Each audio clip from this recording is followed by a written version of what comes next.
the takeover's happened, and it's a corporate takeover. Agents of the Bank of England attempted to assassinate President Andrew Jackson on multiple occasions because of his resistance against a private central bank being set up in the United States. And it was something that Abraham Lincoln warned. And this is, by the way, why I believe he was assassinated. This is the Lincoln quote.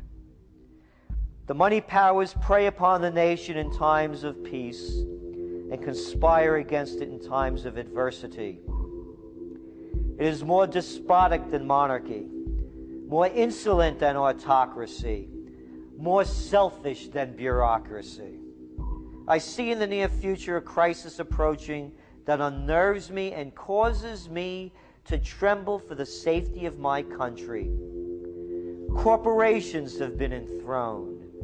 An era of corruption will follow, and the money power of the country will endeavor to prolong its reign by working upon the prejudices of the people until the wealth is aggregated in a few hands and the republic is destroyed." Wall Street has killed Main Street.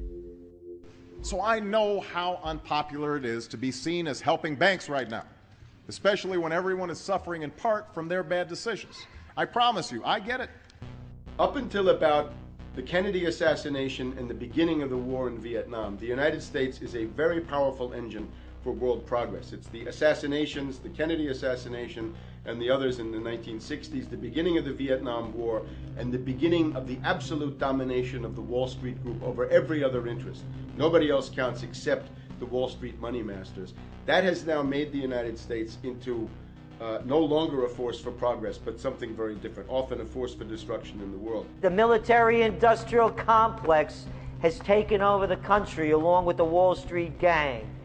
If you look also at the people that Obama has put on his appointments list, it's all Wall Street. It's government of Wall Street, by Wall Street, and for Wall Street. There's nobody from heavy industry.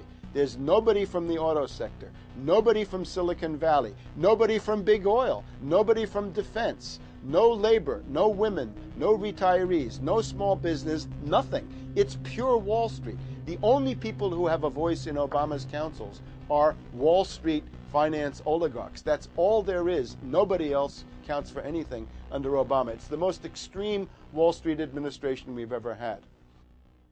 Before his death, President Woodrow Wilson apologized to the public, regretting that he had been deceived by a group of international bankers, and the country's financial system had fallen into their iron grip via the Federal Reserve Act of 1913.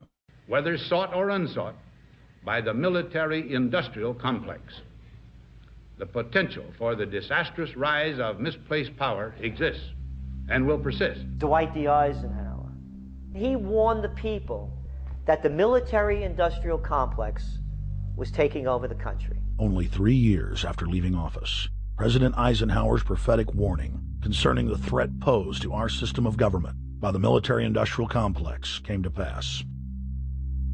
President John F. Kennedy had enraged the entire elite network.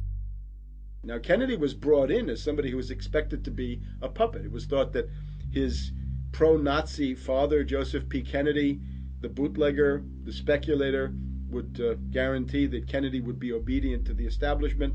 They thought that Kennedy was a sex maniac who could be manipulated through all of this, but it turned out that through his personal suffering, Kennedy had discovered a personal sense of himself which went beyond just being a puppet, and he began to think about things like economic recovery, world peace, having a space program, making deals with the Soviets, cutting the Federal Reserve down to size, and a whole series of other things. Executive Order number 11110, signed by President Kennedy, began the process of abolishing the private Federal Reserve. Kennedy was also pushing for real civil rights reform and had begun the process of pulling the troops out of Vietnam. The last time you had an actual president was Kennedy. The oligarchs took swift and decisive action. When John Kennedy attempted to take the government back from the robber barons, he was brutally murdered. The message to future U.S. presidents and leaders across the world was clear: do as you're told or die. John Fitzgerald Kennedy was the last true president of the United States. And until the globalists are removed from power, We will never have another real one. The other thing about the American presidency you've got to remember is that this is a puppet post. It's automatically going to be a puppet post. The idea that Obama is somebody who's going to come in and exercise real authority when he's obviously been chosen and given everything that he's got by these financiers. Presidents are now little more than corporate pitchmen who take all the political heat, while the controllers remain in the shadows, safe from public scrutiny. Hip-hop icon KRS-One is not just known for selling millions of albums. He has led a tireless crusade against youth violence and has been a strong voice for human rights. If they controlled it before, what makes you think they're not controlling it now? The country was on a verge of revolution. They threw a black man up. Now we like this. They give him the money, they give him the bundling, they give him vote fraud, they give him the media whores, they give him goons, they even have elected officials making threats to put people in jail if they criticize Obama in public.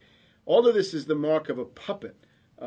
And that means that he is a puppet, actually more of a puppet than anybody else, more of a puppet than Mrs. Clinton would have been, even more of a puppet than McCain. He's the maximum puppet that we've had certainly since Jimmy Carter.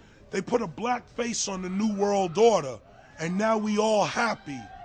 KRS ain't buying it. In the real executive power structure, the president serves the military-industrial complex. It's self-owned by the international bankers. If there's a revolution, the population just throws out the prime minister or president. The elite stays in power because the public is never aware of who the real enemy is. In Evian, France in 1991, standing before the Bilderberg Group, the apex of the world government power structure, David Rockefeller defined the New World Order as a system of world government serving the international banking elite. For decades, the banker-owned media would attack anyone who dared to warn the public that a dictatorial world government was being constructed right under their nose, and that national sovereignty was being deliberately destroyed. And now, after years of denial, the media and the elite themselves are proudly announcing that not only is world government real, but it is the answer to the financial crisis that they carefully engineered.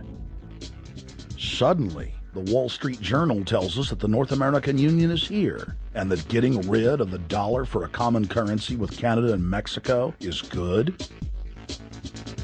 The Financial Times of London, published by a member of the Bilderberg Group, crowed that a dictatorial world government had been kept in the shadows for our own good, and that it was now time for it to emerge from behind the curtains of national security. White House Chief of Staff Rahm Emanuel stated on record that they can't let this crisis go to waste. You never want a serious crisis to go to waste. And what I mean by that, it's an opportunity to do things that you think you could not do before. And Henry Kissinger, who gave Barack Obama his first job out of college, told national television that the economic collapse was a great opportunity to bring in the New World Order. He went on to say that Barack Obama was the perfect person to sell it to the world. But he can give a new impetus to American foreign policy, partly because the reception of him is so extraordinary around the world. I think his task will be to develop an overall strategy for America in this period when really a new world order can be created. It's a great opportunity. It isn't just a crisis. In June of 2006, our team traveled to Ottawa, Canada, to gather intelligence on the shadow government's agenda for the coming years. I think that's the Queen. Investigative journalist and best-selling author Daniel Estulin had been tracking the Bilderberg Group for more than 16 years. His moles inside Bilderberg informed him that the elite were planning to first run the price of gas up to $150 a barrel, unimaginable in 2006. He also reported that after suckering the middle class back into the stock market, the group was going to implode the subprime mortgage market and destroy public confidence. Well, one of the things that we're getting from this morning and this afternoon's conference, this morning conference was about the the energy crisis, the price of oil. The afternoon conference, which started about 4 o'clock,